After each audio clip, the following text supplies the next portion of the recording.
dana DPRD itu. perjalanan DPRD.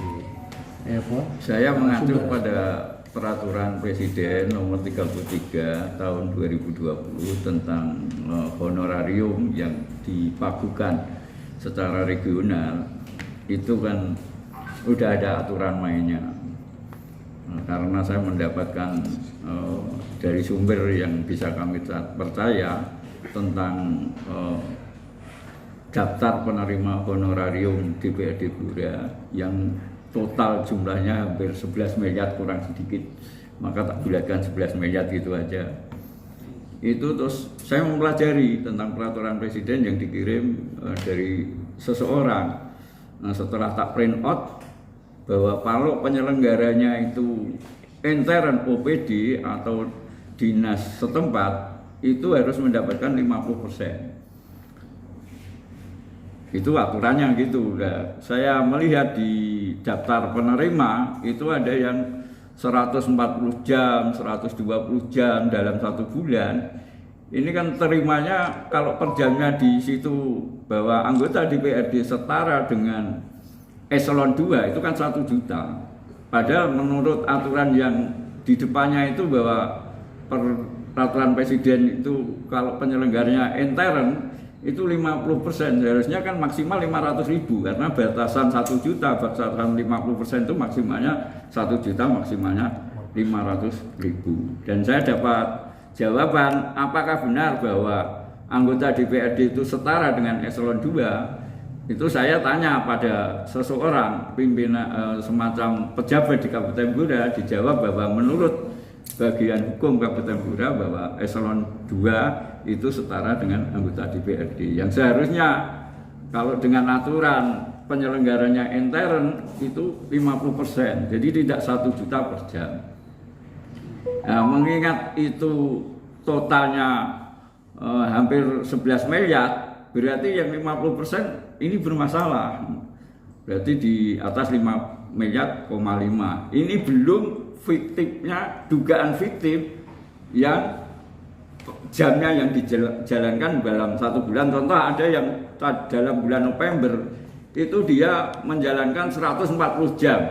Ini kan meragukan. Makanya kalau dihitung dengan dugaan manipulasi jam atau waktu yang digunakan atau ini jam yang digunakan 140 jam itu yang terbesar, ini kan dugaan manipulatifnya ada. Jadi nanti mungkin ini saya serahkan kemarin tanggal Kamis tanggal 19 Januari saya melapor ke Kejaksaan Tinggi Jawa Tengah.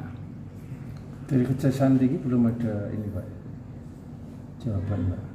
Ya, menurut prosedur standar operasional ya kita lapor di bagian pelaporan, diterima, dikasih tanda kita lapor, ya mungkin di sana nanti munggah ini informasi yang saya terima, munggah di meja pimpinan dan meja pimpinan nanti didisposisi ke bagian-bagian atau apa kan kita nggak tahu. Yang penting dugaan tindak pidana korupsi itu kita laporkan dulu. Itu nanti laporkan kegiatan tahun berapa Pak Usman? Tahun 2021 Mas. Karena menurut saya itu 2021 itu masa pandemi. Kalau dia mengadakan kegiatan-kegiatan semacam itu kan apakah enggak melanggar dengan PPKM? Karena saat 2021 itu masih santer-santernya pandemi. Ya, ini saya menjadi tanda tanya besar penyelenggaraan di tahun 2001 itu kan termasuk itu yang saya anggap ada kejanggalan-kejanggalan. Untuk yang 140 jam sendiri itu di bulan November Pak? Iya, bulan November. Itu yang ada dugaan fiktif Pak? Iya. 1 bulan Pak, 149 jam? Iya, itu satu orang anggota Dewan menyelenggarakan kegiatan narasumber itu 140 jam. Bahkan di Desembernya 120 jam. Ini menurut daftar yang daftar penerimaan honor narasumber itu. Jamnya sekian. November, Desember ini yang dari mereka yang termasuk 3 besar itu sekian itu. Itu harapannya Pak Kisman sendiri setelah melaporkan ini gimana Pak?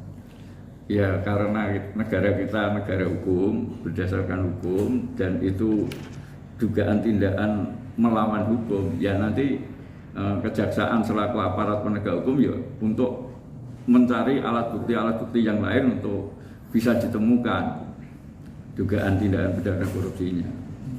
Karena kalau kita kan nggak mungkin Mas, kita yang menemukan itu kita nggak punya kewenangan untuk ke sana. Pak, kalau aturan honorarium narsum itu sebenarnya itu mengatur pada Perpres atau memang kabupaten kota sendiri yang itu Pak menentukan besarannya itu Pak? Nah, yang saya lihat itu Perpres. Saya nggak melihat Perbubnya ada atau enggak. Yang dipakai seperti tadi saya sampaikan pada Mas Agung itu Perpres yang dipakai acuan. Makanya pernah anggota dewan, pimpinan dewan mengatakan bahwa itu sudah ada aturannya. Ya, saya kan nggak yakin kalau menggunakan aturan itu, menurut saya ada dugaan tindakan melawan hukum.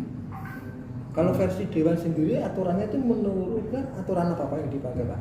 Ya saya kurang tahu, mestinya ya Perpres itu, karena aturan yang di bawah itu menurut struktur hukum itu aturan yang di bawah nggak boleh bertentangan aturan yang ada di atasnya. Jadi nggak boleh membuat aturan sendiri yang berlawanan dengan aturan yang lebih atas. Kan peraturan presiden itu termasuk atas, itu termasuk yang di atas.